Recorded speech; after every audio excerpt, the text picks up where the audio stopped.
Life unfolds like a winding path through a dense, untamed forest, sometimes illuminated by sunlight filtering through leaves, other times shrouded in mist. Along this journey, we are often caught between the warm glow of insight and the shadowy whispers of uncertainty. At the heart of this path lies a quiet tension, a dialogue between two ancient voices, one bright with hope, the other sober with realism. Proverbs steps forward first, like a confident guide, eyes clear and steps sure. She is Lady Wisdom, youthful, vibrant, with an aura that seems to catch the morning light. She doesn't just speak in aphorisms, she weaves her way through every corner of life. She points to the patterns etched into the world around us, the steady rhythm of sunrise and sunset, the quiet order of seasons, the way a careful hand can turn a field into a garden. She moves through bustling markets, whispers over a craftsman's shoulder, and lingers in the soft, hushed prayers of the faithful. Her wisdom, known in Hebrew as Chokmah, is not just knowledge but a living force, a thread woven into the fabric of creation, pulling together the chaos into something meaningful, guiding the natural world and human affairs alike, influencing everything from the rise and fall of nations to the quiet rhythms of daily life. To live in tune with Lady Wisdom feels like catching a current beneath the surface of life, an invisible pull that guides the hands of the potter, the mind of the writer, the heart of the lover. Trust me, she seems to say, her voice like a song on the wind. Follow these ancient ways and life will open itself to you like a well-tended vineyard. She promises that those who listen will find security, peace, and the kind of prosperity that fills not just barns, but souls. Her words carry the weight of a truth deeply embedded in the world. Align yourself with this divine pattern, and you'll find a path that feels right beneath your feet, like stepping stones across a stream. Wisdom offers a path to success, a way to navigate life's complexities with skill and grace. This perspective is compelling. It suggests that life is, in some measure, predictable. Do what is right and good things will follow. There is comfort in this promise, a sense of control that appeals to our desire for stability. Yet, even within Proverbs' optimistic framework, there is a recognition that wisdom begins with humility, with the fear of the Lord. This is not a paralyzing fear, but a profound respect for God's definition of good and evil, a willingness to submit our understanding to His. But just as you begin to trust this voice, a different figure steps out from the shadows. The critic, somber and unflinching, his eyes scanning the horizon where the sun is always just about to set. He is the voice of Ecclesiastes, less a teacher and more a seasoned observer, standing on the edge of a world that refuses to fit into neat cause and effect patterns. He watches as time unfurls without pause, indifferent to human plans and ambitions. Death comes for all, and randomness disrupts even the best-laid plans. For him, life is not a set of simple equations, but a vapor, a thin, elusive mist that curls and vanishes before you can grasp it.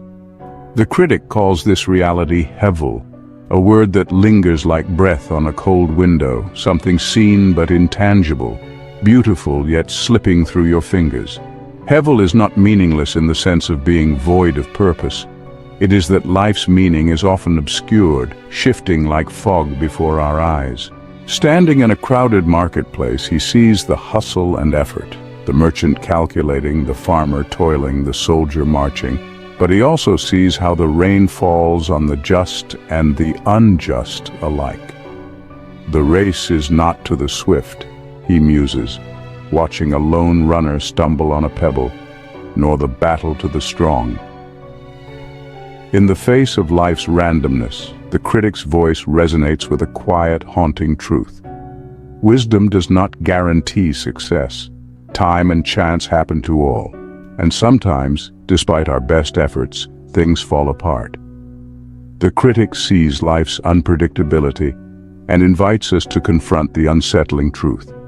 We are not in control. His words are not designed to strip life of meaning, but to peel back the illusions, revealing a world where plans often crumble and where joy, if it comes, is a gift to be savored without guarantee. Together, these two voices create a symphony of tension, a call to live wisely but humbly, to build with care but hold with open hands, to search for a good life amid a world that often defies our expectations. Proverbs urges you to design your life with intention, to plant seeds of diligence and integrity, to craft something beautiful out of the raw material of your choices. Ecclesiastes, like a cool, quiet evening after a hot day, reminds you to release your grip, to recognize that life's outcomes are as fleeting as the last light of dusk. What are we to make of this dialogue? Perhaps it is an invitation to live in the in-between, where certainty and surrender coexist. Proverbs teaches us to lean in, to act with purpose, to align ourselves with God's ways generally leads to a flourishing life. It reveals the power of unwavering effort, the quiet strength of moral steadfastness, and the wise patterns to get a blessed life. Ecclesiastes pulls us back, reminding us that life is not a puzzle to be solved, but a mystery to be lived. Despite our best efforts, we cannot predict or control everything. He points to the simple moments, a shared meal, a sunbeam warming your face, the gentle rustle of leaves in the breeze, as the true treasures, small pockets of grace amid the unpredictability. This is the paradoxical wisdom of Ecclesiastes. The uncertainty of life itself can be transformed into a profound sense of gratitude. By releasing our need to master life, we make space for the beauty of each moment. We cultivate a heart of wonder, embracing the mystery of life with unwavering trust that even in the midst of its uncertainties and obscurities, God is intricately and purposefully at work. In the end, we are called to a life stitched with both reverence and resilience. Lady Wisdom invites us to create, to build, to plant. The critic nudges us to let go, to breathe, to notice. Proverbs teaches us to seek wisdom, to craft our lives with care. Ecclesiastes teaches us to hold those crafted lives lightly, knowing that our ultimate security rests not in our own understanding, but in the God who weaves all things together in ways that we cannot fully see. Wisdom is not a path to control, but a posture of humility and trust. It is a call to fear the Lord, honor his boundaries, and delight in the good he gives, even when life feels like smoke. In the dance between knowing and unknowing, between careful planning and quiet surrender, we glimpse a deeper way to live, a way that trusts the unseen hand of God to turn the shifting mists of life into something magnificent.